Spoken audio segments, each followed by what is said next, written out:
Take every bottle, barrel, and suspiciously fizzy clay pot out of human history. Do the first villages, temples, governments, and cities still appear? Almost certainly. Nobody woke up after one heroic prehistoric happy hour and invented civilization before breakfast. But archaeology keeps finding fermented drinks in places where communities were becoming larger, more organized, and more complicated. At burial feasts before farming, inside the accounting systems of the first cities, and beside the workers who built monuments for kings. Alcohol did not create civilization by itself. It may, however, have become one of humanity's earliest social technologies, a drink that could turn grain into celebration, strangers into allies, and a harvest surplus into something everyone suddenly volunteered to help carry. The story begins long before anyone owned a cup. Wild yeast lands on damaged fruit, consumes its sugar, and produces ethanol. A fallen piece of fruit can therefore become a tiny, natural cocktail with absolutely no bartender supervision. Around 10 million years ago, according to a genetic reconstruction published in the Proceedings of the National Academy of Sciences, an ancestor shared by humans and African great apes developed a version of an enzyme that processed ethanol far more efficiently than its predecessors. That does not prove our ancestors were hosting jungle parties. It suggests that eating fermented fruit on the ground had become common enough for handling ethanol to matter. Nature discovered fermentation first. Humans later did what humans always do: noticed the useful accident, repeated it, argued over the recipe, and eventually made someone responsible for inventory. The earliest persuasive evidence for deliberate cereal brewing comes from Raqefet Cave in what is now Israel. About 13,000 years ago, the Natufians who used this cave were hunter-gatherers living before fully domesticated grain agriculture in the region. Researchers examined stone mortars from a burial area and found microscopic plant remains, wear patterns, and other clues consistent with processing malted wheat or barley for a fermented drink. The proposed method was not simply leave grain outside and hope. It involved germinating grain to create malt, crushing and heating it, then allowing the mixture to ferment.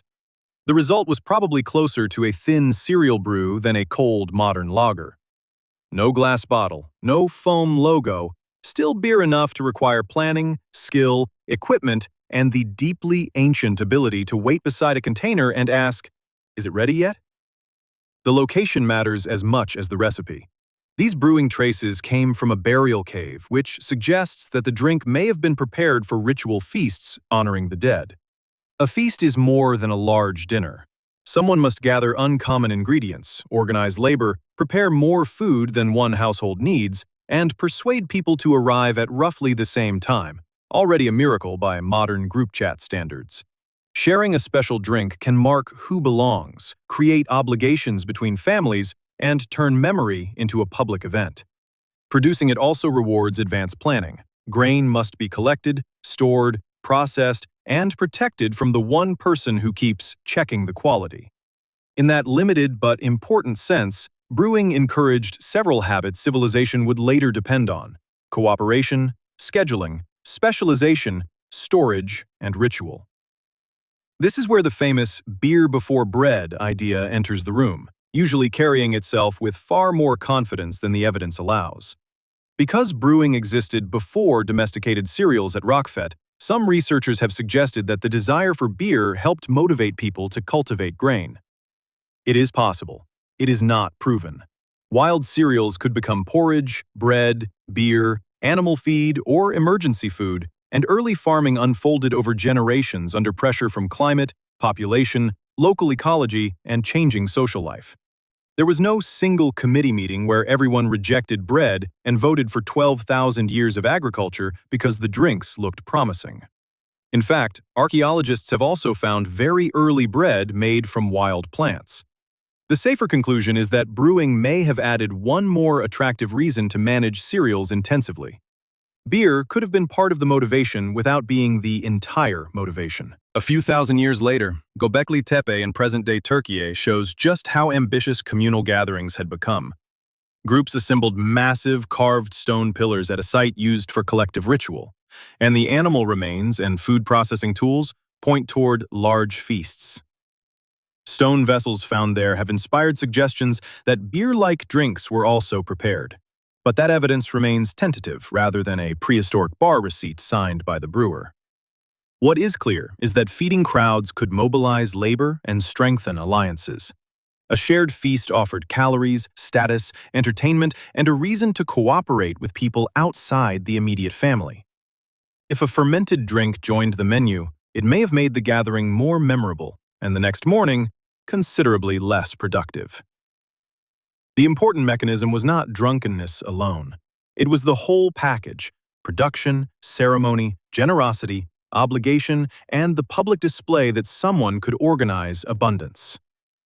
Fermentation was not a single invention passed from one genius with a bubbling pot to the rest of the planet. In Jiahu, China, chemical analysis of pottery dating to roughly 7000 BCE identified a fermented mixture made with rice, honey, and fruit such as hawthorn or grapes. Different landscapes offered different sugars, grains, fruits, and microbes, so communities developed different drinks. This repeated discovery tells us something useful. Fermentation preserved value in perishable ingredients, changed flavor and texture, and produced effects people clearly considered worth repeating. It also created knowledge that had to be taught: which vessel worked, how long to wait, what smell meant success, and what smell meant the entire village should stand farther away. A drink could therefore carry both biological change and cultural memory. The yeast performed the chemistry. Humans built the tradition. When the first cities emerged in Mesopotamia, beer moved from occasional archaeological trace to administrative celebrity. By around 3400 BCE, material evidence and early written records show beer embedded in urban life. Mesopotamian beer was usually grain-based, often made from malted barley and other cereal ingredients, and it may have ranged from thin, daily beverages to stronger varieties. It was consumed at homes, taverns, festivals, rituals, and workplaces. In other words, beer had achieved the full career progression from strange fruit accident to an institution with departments. Palaces and temples controlled grain, operated large brewing systems, and distributed food and drink to workers and dependents. That required fields, storage rooms, brewers, vessels, transport, and people who could calculate how much grain went in and how much beer came out. Civilization loves a mystery, but bureaucracy prefers totals. Some of the earliest writing developed as a bookkeeping tool, and beer appears repeatedly in those records. Clay tablets counted jars, brewing ingredients, and rations. One possible early personal name, Kushim, appears on tablets connected with barley administration, although scholars debate whether it names a person, an office, or an institution. So, one of history's earliest recorded identities may belong to an accountant standing near an enormous quantity of beer. That feels less like a surprise and more like paperwork reaching its natural destination. Alcohol did not invent writing, but producing and distributing it at scale added to the mountain of goods that institutions needed to track. Once a drink becomes wages, taxes, offerings, and inventory, someone eventually needs a tablet, and someone else eventually loses the tablet. Egypt offers another view of beer becoming infrastructure. At Hierakonpolis, brewing installations from before the unified pharaonic state show production on a scale far beyond one family making dinner. Researchers argue that beer production and distribution helped integrate the economy, support elite authority, and create shared ritual practices as political power became centralized. Later Egyptian institutions used bread and beer as standard provisions for workers. That beer was food as well as drink, a grain product carrying calories and social meaning, not simply a modern bottle transplanted beside a pyramid. Large batches allowed leaders to reward labor, stage ceremonies, and transform stored crops into visible generosity. Of course, generosity controlled by a palace is not entirely generous. If the institution owns the grain, organizes the brewery, and hands you the ration after work, the refreshing beverage also delivers a quiet message about who controls survival. That darker side matters because the same drink that creates solidarity can reinforce inequality. A ruler who hosts the feast gains prestige. An institution that distributes rations gains workers. An elite that controls rare wine or enormous beer production can turn taste into status and hospitality into political debt. People may cooperate because they feel connected, but they may also cooperate because refusing the person who controls dinner is a bold career decision. Alcohol can loosen social boundaries, yet it can also impair judgment, provoke conflict, and create dependence. Ancient literature from Mesopotamia already recognized that beer could produce joy, courage, terrible decisions, and regret. Humanity did not need thousands of years to discover the hangover's narrative structure: confidence, confusion, consequences. We should also retire one overly neat story: that ancient people drank beer because all water was unsafe. Water quality varied, people knew useful springs and wells, and ancient brewing did not come with a laboratory guarantee that every pathogen had been removed. Beer could provide calories, flavor, predictable ingredients, and sometimes a practical alternative, but it was not a universal sterilization spell. Likewise, civilization appeared in societies with very different drinking traditions, and no archaeological residue can prove exactly how one cup changed a person's behavior. The evidence shows association and useful functions, not a single intoxicated cause. Remove alcohol from history, and humans still have hunger, trade, defense, religion, family, ambition, and an almost unstoppable desire to organize other people. Cities would probably still happen. Their parties would just require a different budget. So, did alcohol help create civilization?